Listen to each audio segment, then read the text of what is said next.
ya. Siap-siapkan dulu. Yuk. Sudah siap? Ya. Berdoa mulai.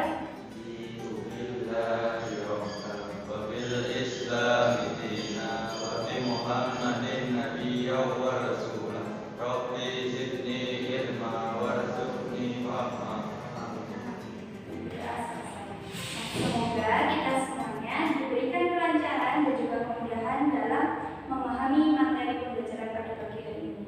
Nah, anak-anak semuanya, sebelum kita mulai pembelajaran, ada satu lagi nih, kita harus cek kehadiran. Yuk, tengok kanan kiri, depan belakangnya. Ada yang nggak masuk? Hanif masuk? Masuk. Oke. Syair? Masuk. Oke, masuk semuanya ya. Alhamdulillah, kita keberkahan dari materi yang kita bahas pada pagi hari ini. Nah, anak-anak semuanya, kemarin kita sudah membahas tentang apa? Tentang kedudukan air sebagai alat bersuci. Nah, sekarang kelanjutan dari materi tersebut. Kalian tahu nggak sih kalau sedang berada di hutan, terus kalian itu buang hajat, kemudian tidak ada air, kalian bersucinya pakai apa? Ada yang tahu? Makan batu. Oke, itu bisa ya. Nah, nanti kita akan membahas kelengkapan dari materi tersebut. Nanti ada batu, ada benda yang lainnya yang bisa untuk bersuci. Nah, anak-anak semuanya, pada pertemuan pagi hari ini kita akan melanjutkan materi yang kemarin, yaitu tentang benda-benda padat yang bisa digunakan untuk bersuci. Nah, apa sih yang akan kita peroleh jika kita membahas atau mempelajari materi ini? Manfaatnya adalah kita nanti bisa senantiasa menerapkan kebersihan. Karena apa?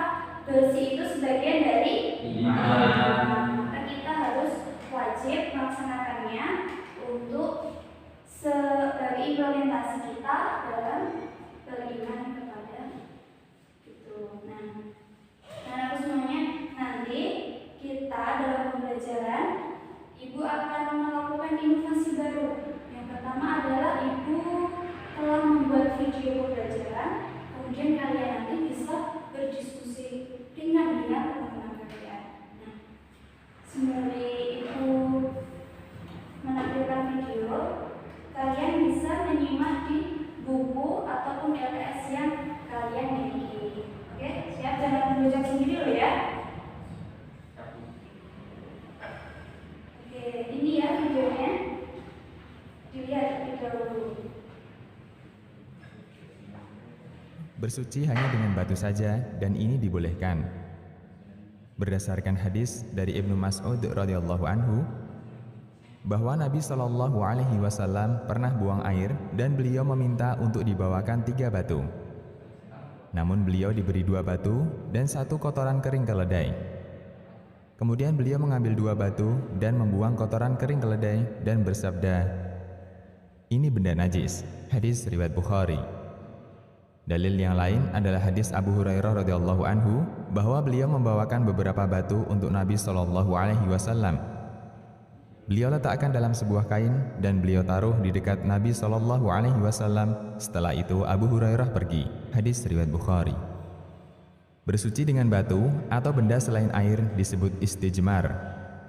Catatan: 1. Alat bersuci selain air tidak harus berupa batu, tapi bisa dengan benda apapun yang bisa menyerap seperti tisu atau kain.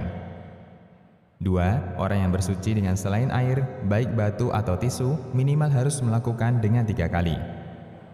Berdasarkan hadis dari Salman Al-Farisi radhiyallahu anhu, Nabi Shallallahu alaihi wasallam melarang kita untuk menghadap kiblat ketika buang air besar atau kecil, atau bersuci dengan tangan kanan, atau bersuci dengan kurang dari 3 batu, atau bersuci dengan kotoran kering atau tulang. Hadis riwayat Muslim. 3. Jika lebih dari 3, maka jumlahnya dibuat ganjil seperti 5 kali atau 7 kali dan seterusnya. Dari Abu Hurairah radhiyallahu anhu, Nabi Shallallahu alaihi wasallam bersabda, yang artinya, siapa yang melakukan istijmar hendaknya dia buat ganjil. Hadis riwayat Bukhari dan Muslim. 4. Tidak boleh menggunakan tulang atau kotoran yang kering. Nabi Shallallahu Alaihi Wasallam melarang menggunakan kotoran kering dan tulang untuk bersuci. Karena dua benda ini adalah makanan jin, dan kita dilarang mengganggu mereka dengan mengotori makanannya. Sebagaimana dinyatakan dalam riwayat lain bahwa Nabi Shallallahu Alaihi Wasallam ditanya, mengapa dua benda itu tidak boleh digunakan untuk bersuci? Beliau menjawab, yang artinya, dua benda itu adalah makanan jin. Hadis riwayat Bukhari. Demikian, Allahu a'lam. Udah selesai ya videonya? Tadi di dalam video itu menjelaskan intinya tentang apa? Tentang benda padat selain air digunakan untuk bersuci. Pengertian dari benda padat itu tadi apa? Ada yang bisa jawab? Ayo Syahid, benda padat apa? Benda-benda selain air yang dapat digunakan untuk bersuci. Iya, contohnya apa? Satu aja. Batu. Oke, satu aja ya batu. Nah, sembari anak-anak mendengarkan penjelasan dari guru, kalian bisa membaca mengamati di modul kalian, ya.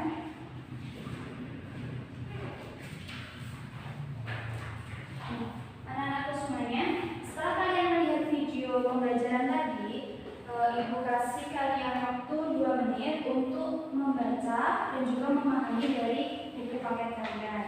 Setelah nanti sudah, kalian akan mulai untuk berdiskusi, yaitu berdiskusi tentang materi kali ini. Nanti Ibu akan membagi beberapa kelompok, terus kalian bisa berpasang-pasangan. Oke, siap? Oke, yuk, kalian baca.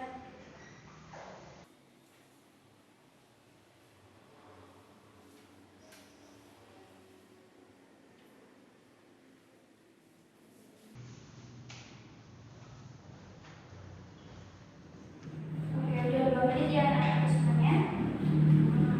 Ini dari bahasa kali ini yaitu tentang benda padat yang bisa digunakan untuk bersuci. Nah, benda padat itu tadi itu adalah benda yang keras, kemudian benda tersebut bisa menyerap air, kemudian bisa untuk bersuci, yang mana benda tersebut itu tidak mengandung najis ataupun hadas. Kemudian contoh dari benda padat yang digunakan tadi apa? Batu. Di dalam menggunakannya itu ada syarat-syaratnya. Syarat-syaratnya tadi apa? Yang pertama ada apa Mas Said? Menggunakan 3 buah. Terus setelah itu ada apa lagi? Batu yang digunakan harus bersih. Setelah itu belum mengering. Apa yang dimaksud belum mengering? Yaitu kotoran dari hadas kita, yaitu buang air kecil ataupun setelah buang air besar itu tadi. Nah, setelah itu ada apa lagi? Yaitu berbeda.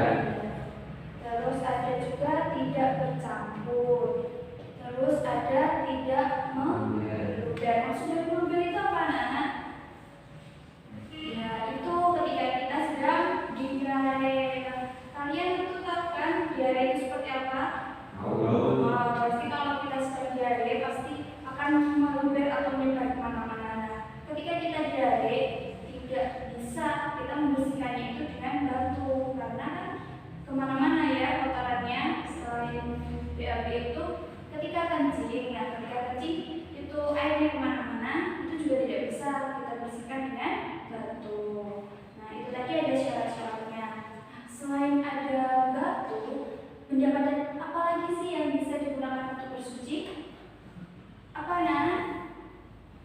Bisa menggunakan kayu, daun kering, tisu, tanah, terus ada apa lagi? Pecahan genting. Nah, itu biasanya kita jumpai di hutan-hutan ya, seperti kita itu sedang berkemah. Seperti itu, kita berada di hutan yang besar, pasti sangat sulit menemukan air dan juga batu. Nah, kita sudah ya, ada pertanyaan tentang materi tersebut? Belum ada ya? Alhamdulillah, kita ada semuanya.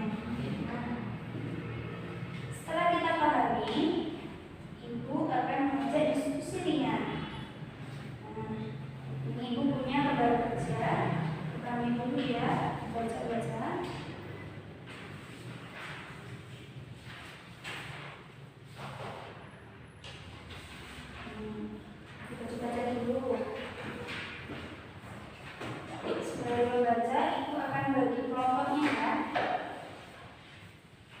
Kelompoknya satu kelompok nanti 2 orang. Oke, sebangku aja ya biar mudah. Oke. Ya, Ibu kasih waktu 1 menit ya untuk membaca materinya. Silakan dibaca.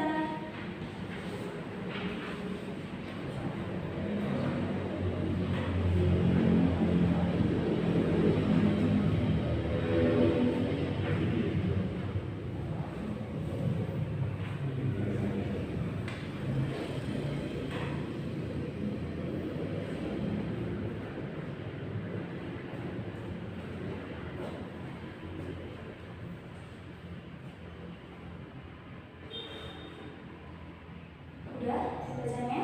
Kalau udah, kalian bahas pasang-pasangan ini 2. Siapa ini? Syahid sama Hanif.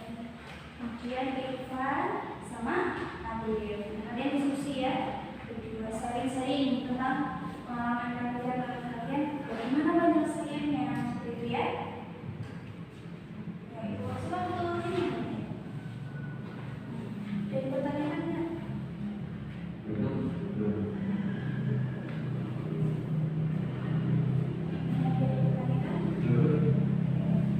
Depan semuanya ya berarti.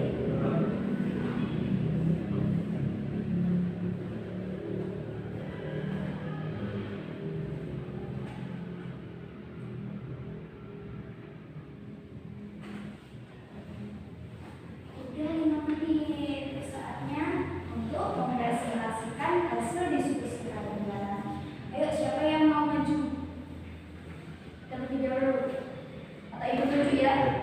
Oke,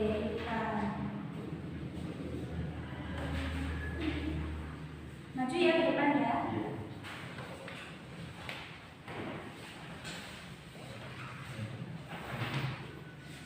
Beri tepuk tangan dulu dong buat yang kita udah mau masuk. Baca dulu pernyataannya apa itu? Soalnya itu pernah sebut. Soalnya dulu. Oh, iya. Aku sedang mengikuti perkemahan di hutan yang cukup gersang. Dia kesulitan menemukan air untuk menyucikan kotoran yang menempel di tubuhnya dari sisa yang masih melekat. Dia mencari batu dan menggosok sekelilingnya untuk bersuci, namun tidak menemukannya. Hanya daun kering dan kayu yang banyak berserakan. Ayo kita carikan penyelesaiannya. Apa benda-benda padat selain batu dapat digunakan sebagai pengganti jika boleh? Apakah kriteria yang harus terpenuhi? Pahami masalah secara cermat. Buatlah kelompok untuk mendiskusikannya. Presentasikan hasilnya di depan guru dan teman-teman kita. Oke, udah paham ya bedanya ya? Udah, hasil diskusinya apa? Untuk hasil diskusi tadi kita jawab Abid dibolehkan menggunakan benda padat selain batu, yaitu daun kering dan kayu, dengan membangun kriteria benda suci tersebut. Beberapa benda yang padat dan kering menyerap, menghilangkan, membersihkan kotoran atau najis, bukan benda yang dihormati dan sangat dibutuhkan seperti roti tawar.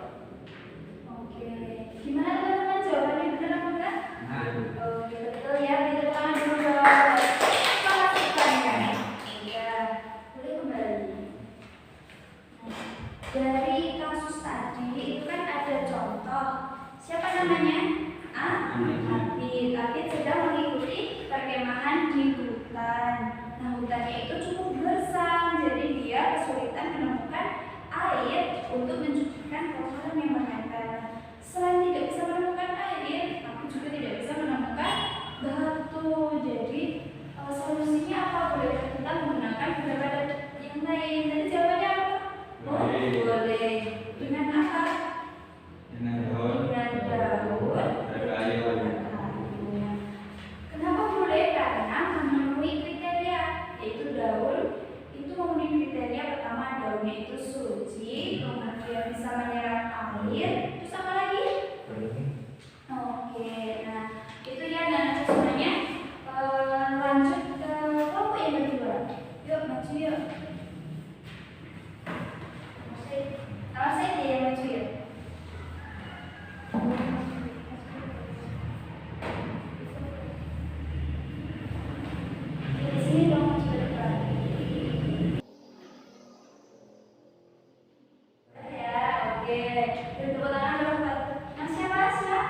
memberikan solusi sesuai dengan kriteria yang ditentukan. Anak-anakku semuanya perlu diingat bahwa materi yang kita bahas ini tadi itu menyimpulkan bahwa kita semuanya selain bersuci dengan air, kalau ada sebab-sebab tertentu yang membuat kita terhalang untuk bersuci dengan air, kita ini bisa bersuci dengan benda padat, yaitu dengan apa tadi, batu, kemudian kayu, daun kering, tisu, pecahan genting dan lain sebagainya. Tapi ingat, harus ada kriteria atau syaratnya, harus suci, harus bisa menyerap air, tidak bernajis atau tidak kotor, dan lain sebagainya. Nah, semuanya perlu diingat, dengan pembahasan ini tadi kita bisa tahu bahwa agama Islam itu sangat memudahkan kita dalam beribadah. Iya atau enggak? Ya. Ya kan? Dibuktikan dari pembahasan kita. Kalau tidak ada air, kita bisa menggunakan batu. Lalu kalau tidak ada batu, kita bisa menggunakan tanah, bisa menggunakan tisu, bisa menggunakan apa lagi?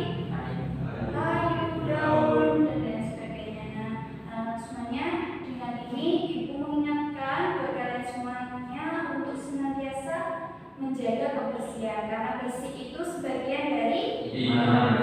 Alhamdulillah, udah paham semuanya ya. Oke, buat penutupnya, kalian bisa mengerjakan soal halaman 26 buat PR ya. Pertemuan besok dikumpulkan. Oke, bisa selesai. Sebelum kita tutup, apakah ada pertanyaan? Tidak. Ya, paham semuanya ya? Alhamdulillah. Oke, kalau gitu kita tutup pada pagi hari ini dengan membaca Qur'an majelis. Yuk, mulai. Subhanallah.